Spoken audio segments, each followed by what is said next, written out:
أعوذ بالله من الشيطان الرجيم.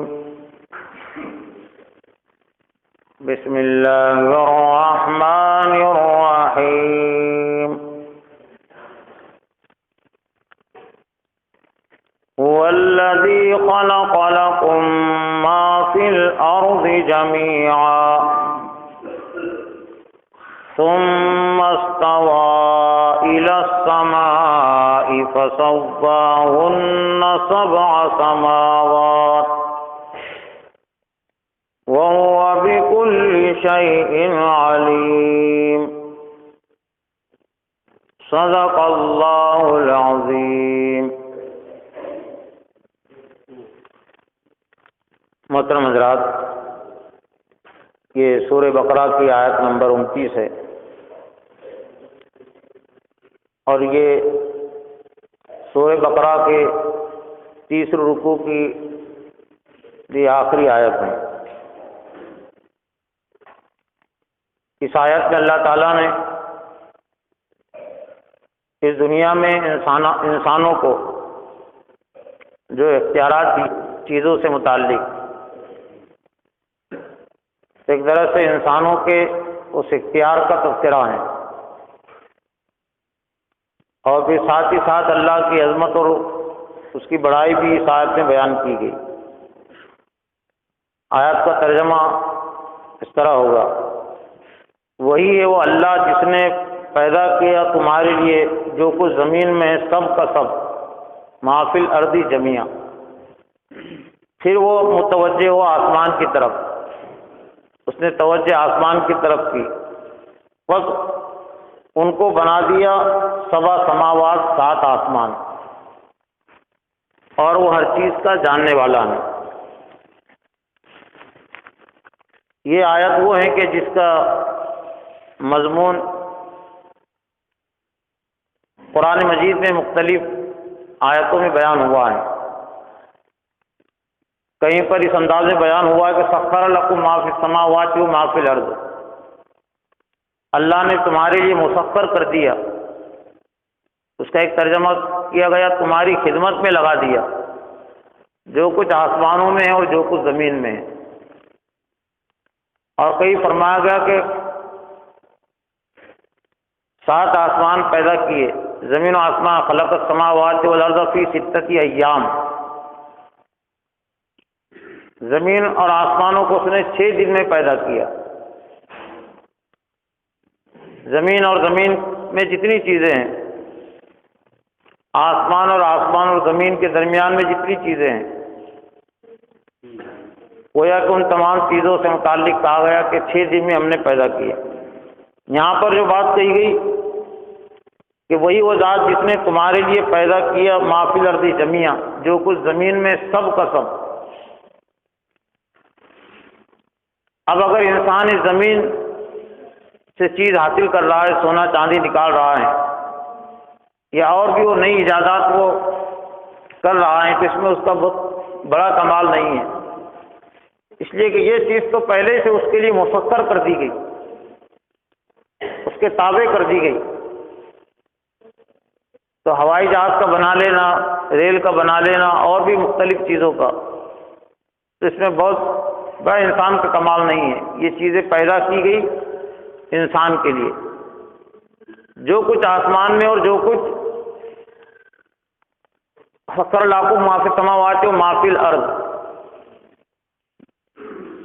اب یہ آسمان کے اوپر انسان اڑ رہا ہے، مختلف راکٹوں کے ذریعے سے جا رہا ہے، لیکن یہ سب کے سب آسمان کے نیچے کی یہ چیز ہے. آسمان تک نہیں پہنچ سکتا کوئی. صرف آسمانی جو سفر ہمیں ملتا ہے وہ حضور صلی اللہ علیہ وسلم کا معراج کے واقعے سے متعلق. اس کے علاوہ کسی انسان، اور وہ بھی ایک معجزانہ طور پر اللہ کی قدرت اور اس کی عنایت سے، ورنہ انسان کے بس میں نہیں ہے اپنی طاقت اور قوت کی بنیاد پر وہ سفر کر سکے. ہاں یہ خلا میں، فضا میں وہ اڑ رہا ہے، تحقیق کر رہا ہے، تو یہ تو اب کر رہا ہے 1400 سال کے بعد. یہ حضور صلی اللہ علیہ وسلم کے دور کو ہی 1400 سال ہوئے. یہ تو اللہ کا کلام حضور صلی اللہ علیہ وسلم کے زمانے سے پہلے لوح محفوظ موجود ہے، آسمان زمین کی پیدائش سے تخلیق سے پہلے سے موجود ہے۔ تو اس کلام میں ہے یہ آیت کہ اس نے تمہارے لیے پیدا کیا جو کچھ زمین میں ہے سب کا سب، اور تمہارے لیے مسخر کر دیا، تمہارے لیے خدمت میں لگا دیا۔ سخر لکم ما فی السماوات و ما فی الارض، جو کچھ آسمان جو کچھ زمین کے درمیان میں ہے۔ ثم استوى الی السماء، اب یہ اگر ہم اس آیت پر غور کریں تو جتنا زیادہ غور کریں گے اتنے ہی اللہ کی قدرت کی باتیں، اس کی عظمت کی باتیں واضح ہوں گی۔ بے شمار چیزیں ہیں جو پیدا کی گئی، بہت ساری چیزوں تک تو آج بھی انسان کی رسائی نہیں ہے، بہت ساری چیزوں کا تو اسے آج بھی علم نہیں ہے کہ کیا کیا ہے سمندر میں، کیا کیا ہے زمین میں اور یہ فضا میں۔ کچھ چیزیں وہ اپنی کوشش سے وہاں تک پہنچنے کی کوشش کر رہا ہے، گویا کہ انسان کے لیے اللہ تعالیٰ نے جو اختیار دیا اور جو چیزیں اس کی خدمت میں لگائی، تو ان تمام چیزوں سے خدمت لینا، ابھی انسان اس پوزیشن میں نہیں آیا، اس حالت میں نہیں آیا۔ ہاں کچھ چیزوں سے وہ خدمت لے رہا ہے۔ اب یہ زمین میں جو کچھ پیدا کیا، تو ایک تو زمین سے جو اگتی ہے چیزیں، نباتات، وہ بھی مراد ہے، اور اسی طرح سے جانور جو زمین پہ چلتے پھرتے ہیں۔ تو ما فی الارض جمیعا، اس نے تمہارے لیے پیدا کیا سب کا سب۔ اور پھر ایک دوسرے مقام پر یہ بھی کہا گیا کہ اللہ نے کوئی چیز عبث اور بیکار پیدا نہیں کی۔ اب گویا کہ کتے بھی جو پیدا کیے گئے اس کا بھی مقصد ہے، خنزیر بھی بے مقصد نہیں پیدا کیے گئے، اور جتنے بھی درندے ہیں جن کا گوشت کھانا حرام ہے تو وہ بھی بے مقصد نہیں پیدا کیے گئے۔ ہر چیز کی پیدائش کا ایک مقصد ہے، اور ہر چیز کی پیدائش سے ایک طرح سے خدمت جڑی ہوئی انسان کی۔ آپ سب سے حقیر مخلوقات میں دیکھیں تو سب سے زیادہ گندی مخلوق اور ناپاک مخلوق جانوروں کے نقطۂ نظر سے سور ایک کتا ہے۔ کتے میں کتنے فوائد اللہ نے رکھ دیے انسانوں کی ضرورت کے، تو وہ تو ہر شخص کو دکھتا ہے۔ جب انسان الگ الگ اس میں رہتا تھا، اس کو اپنے خود حفاظت کرنی پڑتی تھی، تو اس وقت زیادہ، آج بھی جہاں پر کچھ علاقے ایسے ہیں، کچھ مقامات پہ ان کو اپنی خود حفاظت کا نظم کرنا پڑتا ہے چوروں سے، ڈاکوؤں سے۔ تو کتے کتنا حفاظت کا کام انجام دیتے ہیں تو ہر شخص اس کو سمجھ سکتا ہے، جبکہ اس کا کھانا حرام ہے۔ یہاں تک کہ اس کا لعاب بھی لگ جائے تو 7 مرتبہ دھوئے بغیر وہ پاک نہیں ہوگا، لیکن نہیں انسان کے لیے۔ اب سور بھی ناجائز ہے، اس کا وہ حرام کیا گیا، لیکن اللہ نے فرمایا کہ سب کا سب نے تمہارے لیے پیدا کیا، تو یقیناً اس سے بھی انسانوں کی ضرورت وابستہ ہیں۔ اور جو کچھ جو موٹی موٹی جو سمجھ میں آتی ہے بغیر تحقیق کے اور بغیر غور و فکر، یہ روڈوں پر، راستوں پر جو انسان گندگیاں کرتے ہیں، انسان کو تو منع کیا گیا، راستے پر، روڈ پر نجاست کرنا یہ گناہ ہے، تو یہ وہ خنزیر اس کو صاف کرتے ہو۔ جب یہ بیت الخلاء وغیرہ نہیں بنے تھے تو اس دور کو سامنے رکھیے، ہر شخص کی بس میں تھا بھی نہیں بیت الخلاء، تو انسانوں کی جو گندگی جو ٹنوں کی صورت میں ہے، تو خنزیر صبح اٹھ کر اس کو صاف کر دیتے، اس میں کبھی ڈالے تھے۔ اور آج بھی انسانوں میں سے بھی جو صفائی کرتے جو بھنگی، تو ان کا اور خنزیر کا تعلق بھی بہت قریبی ہے، بلکہ وہ تو اپنے ہی سمجھتے ہیں اس کو۔ تو بے شمار چیزیں انسان کے لیے پیدا کی گئی، تو کچھ کے فوائد انسان جانتا ہے اپنی آنکھوں سے، اور کچھ کے فوائد وہ نہیں جانتا ہے، اتنا غور و فکر وہ نہیں کرتا۔ صرف یہ کہ کھانا جب ممنوع تھا، جو چیز جو جانور کھانے کے سلسلے ممنوع ہے وہ انسان کے لیے نقصان دہ ہو سکتے ہیں، تو اللہ نے عموماً پابندی لگا دی۔ کچھ جانوروں کو غذا کے لیے پیدا کیا گیا، اور کچھ جانوروں کو ایک طرح سے خدمت کے لیے پیدا کیا۔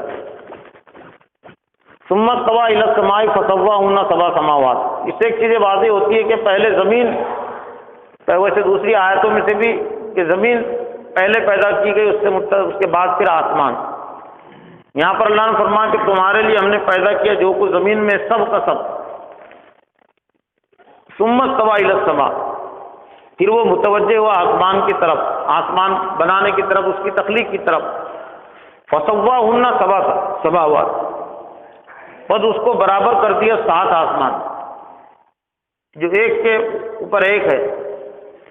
اور کچھ روایت سے پتہ چلتا ہے کہ ہر آسمان کے درمیان میں اتنا ہی فاصلہ ہے جتنا فاصلہ پہلے آسمان اور زمین کے درمیان میں۔ یہ فاصلہ بھی ابھی ناپ نہیں سکے انسان، کہ راکٹ واکٹ جو چھوڑے جاتے ہیں تو یہ سب فضا میں، خلا میں، آسمان تک نہیں۔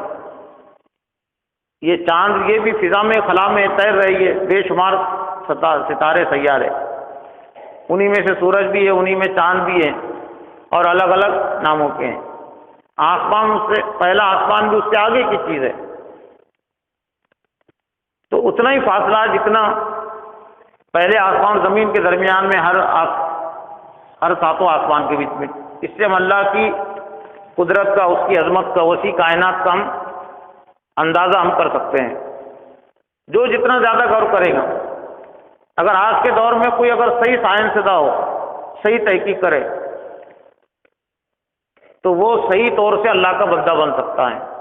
قدم قدم پر اس کو اللہ کی عظمت اور قدرت نظر آئیں گی اگر وہ صحیح جائزہ لیتا ہے۔ لیکن انسان جو غور و فکر کرتا ہے تو نتیجے اور اس کے پیدا کرنے والے کو جانے بغیر، قرآن مجید میں محبوب بندوں کی جو صفات بیان کی گئی، یتفکرون فی خلق السماوات والارض ربنا ما خلقت ھذا باطلا سبحانک فقنا عذاب النار۔ اللہ کے پسندیدہ بندے وہ ہیں یتفکرون، جو تفکر کرتے، غور کرتے ہیں، فی خلق السماوات والارض، آسمان اور زمین کی پیدائش میں۔ تو یہ بھی ایک عبادت ہے، یہ بھی ایک بندگی کا تقاضا ہے کہ غور و فکر کرے۔ لیکن کس نتیجے پر پہنچے اللہ کے بندے؟ غور و فکر کرنے کے بعد کہتے کہ ربنا ما خلقت ھذا باطلا، اے ہمارے رب تیری ذات پاک ہے، تو نے کوئی چیز عبث اور بیکار پیدا نہیں کی، نہ جھاڑ کا پتا، نہ اس کی ٹہنی، نہ اس کا پھل، اور اسی طرح سے جتنی بھی چیزیں ہیں۔ اب یہ 7 آسمانوں کو پیدا کرنے کا مقصد کیا ہے؟ جب انسان جنت میں جائیں گے تو تب اللہ کی وسیع کائنات کو اپنی آنکھوں سے بھی دیکھیں گے۔ یہاں تو صرف وہ چند چیزوں کا یوں سمجھ لیجئے کہ احساس کر سکتے ہیں اس کو کہ یہ اللہ ہے، وہ اللہ کی چیزیں، لیکن جو کچھ علم دیا وما اوتیتم من العلم الا قلیلا، تمہیں جو کچھ علم دیا گیا بہت تھوڑا ہے۔ جاننے کے لیے تو وسیع علم کی ضرورت ہے، ہر چیز کی ہر حقیقت تک پہنچنے کے لیے تو وسیع اور کامل علم کی ضرورت ہے، لیکن وہ وسیع اور کامل علم کی استطاعت ابھی انسان کے اندر ہے ہی نہیں کہ تمام چیزوں کا وہ علم حاصل کر سکے اور اس کی معلومات۔ ہاں جتنی ضروری چیزیں تھیں، ہدایت کی ضرورت جن چیزوں سے وابستہ تھی، تو اللہ نے وہ چیزیں ہر ایک کے لیے آسان کر دی، عام کر دی۔ ضروریات زندگی ہر انسان کے لیے ضرورت تھی، ہوا، پانی، تو وہ بھی انسان نے عام کر دی، عام رکھ دی۔ کوئی ہوا لینے کے سلسلے میں اس کو محتاج نہیں ہونا پڑتا، اور رزق کے سلسلے میں۔ لیکن دنیا میں زمین پر اللہ کے نافرمان باغی جو اقتدار پر فائز ہے، وہ حکومت کے مالک بنے ہوئے، اس لیے مسائل پیدا ہوتے ہیں، ورنہ رزق کے اصول میں بھی کسی غریب کے لیے کوئی مسئلہ نہیں ہو سکتا، کسی امیر کے لیے کوئی مسئلہ نہیں ہو سکتا۔ 7 آسمانوں کے پیدا، ایک تو اللہ کی قدرت، عظمت، لیکن ایک چیز کہ تفسیروں میں تو مجھے نہیں ملی، لیکن ایک چیز یہ بھی ہو سکتی ہے کہ اللہ کا جو عرش ہے وہ 7ویں آسمان پر ہے، مستوی علی العرش، دوسرے مقام پر ہے کہ وہ عرش پر مستوی ہوا۔ تو ایک چیز یہ بھی ہو سکتی ہے کہ اللہ کی جو عظمت اور قدرت ہے وہ اتنی بڑی ہے، اور اس کو سہنا، اس کے نور کو یا اس کی ذات کے اکثر پرتوں کو زمین والوں کے بس میں نہیں، زمین کے بس میں نہیں ہے۔ اور حضرت موسیٰ علیہ السلام کو اس واقعے سے سمجھا جا سکتا ہے۔ حضرت موسیٰ علیہ السلام نے جب درخواست ربی ارینی، اے اللہ تو مجھے دکھا دے، میں تجھے دیکھنا چاہتا ہوں۔ قال لن ترانی، تو اللہ نے فرمایا کہ تو ہرگز مجھے دیکھ نہیں سکے، ولکن انظر الی الجبل فإن استقر مکانہ فسوف ترانی، لیکن اگر دیکھنے کی خواہش ہی ہے تو پہاڑ کی طرف دیکھو۔ مفسر مراد یہ طور پہاڑ، حضرت موسیٰ علیہ السلام نے پہاڑ کی طرف دیکھا، فلما تجلی ربہ جعلہ دکا وخر موسیٰ صعیقا، اللہ خود نہیں آیا تھا، اللہ تجلی اردو میں جو عام فہم ترجمہ ہو سکتا ہے سایہ یوں سمجھ لیجیے، پرتو، اللہ نے صرف پرتو ڈالا اس پہاڑ پر تو وہ پہاڑ ریزہ ریزہ ہو گیا، وخر موسیٰ صعیقا، اور موسیٰ علیہ السلام بے ہوش ہو کر گر پڑے، یعنی وہ صرف پرتو کی وجہ سے وہ پہاڑ کی حالت ہو گئی۔ اور قرآن مجید جو اللہ سے نکلا، اللہ کے ذات سے، تو اس کے اندر کیا عظمت ہے، وہ تو محمد صلی اللہ علیہ وسلم کے دل کے اندر اللہ نے وہ طاقت اور قوت رکھی، لیکن پھر بھی جب وہی آتی تھی تو آپ پسینہ پسینہ ہو جاتے تھے۔ کوئی کہتا کہ میری ران کے نیچے ایسا لگتا تھا گویا کہ پتھر کسی نے رکھ دیا۔ پھر اللہ نے فرمایا کہ ہم نے آسمان زمین پر پیش کیا، سب نے اس کے بوجھ کو اٹھانے سے انکار کر دیا۔ تو یہ تو وہ چیز کی بات جو نکلی ہوئی جو اللہ نہیں ہے، اللہ سے نکلی ہوئی، اس کی ذات سے نکلی ہوئی چیز کی یہ طاقت اور قوت ہے۔ تو شاید یہ اللہ کے پرتو سے، اس کے عکس سے، اس کی تجلی سے زمین بھی محفوظ رہے، زمین والے محفوظ رہے، تو اللہ نے یہ 7 پردے لگا دیے ہو، ایک توجہ بھی ہو سکتی ہے۔ لیکن یہ میرا صرف ذاتی غور و فکر ہے، کوئی تفسیر میں نے نہیں پڑھا، لیکن ایک چیز یہ بھی ہو سکتی ہے کہ اتنے جب آسمان پیدا کیے گئے، جب وہ موسیٰ علیہ السلام وہ پہاڑ جب صرف عکس برداشت کرنے سے قاصر رہا، تو جب یہ آسمان بیچ میں نہیں ہوتے تو اللہ کی تجلی تو پڑتی، تو یہ زمین کیسے اس کو برداشت کر سکتی تھی؟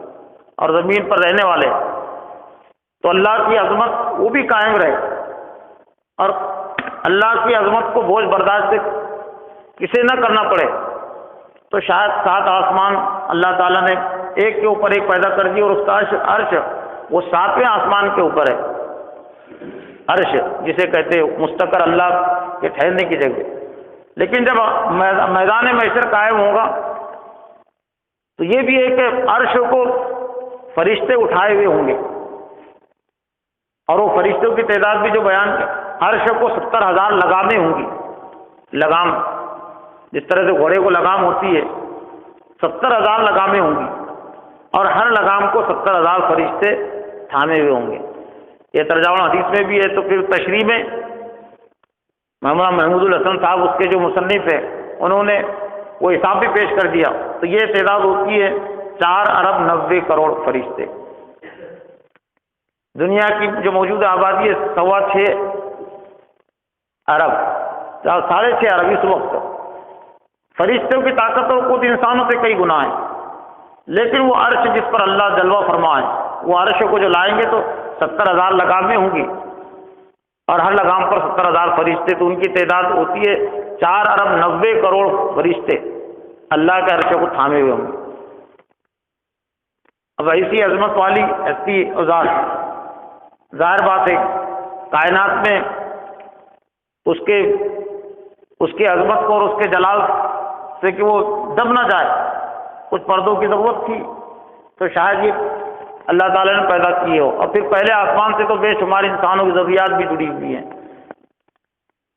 فسواہن 7 سماوات، اس نے 7 آسمان برابر، وہ بکل شیء علیم، اور ہر چیز کو جاننے والا ہے، ہر چیز کو جاننے، اتنی چیزیں پیدا کرنے کے بعد بھی وہ کسی چیز سے غافل نہیں ہے، کسی چیز سے لا علم نہیں ہے، ہر چیز اس کے علم میں، اور کسی بھی چیز کو صحیح طور سے رکھنے کے لیے اس کا علم ضروری ہے، تو وہ اللہ ہر چیز کو جاننے والا ہے۔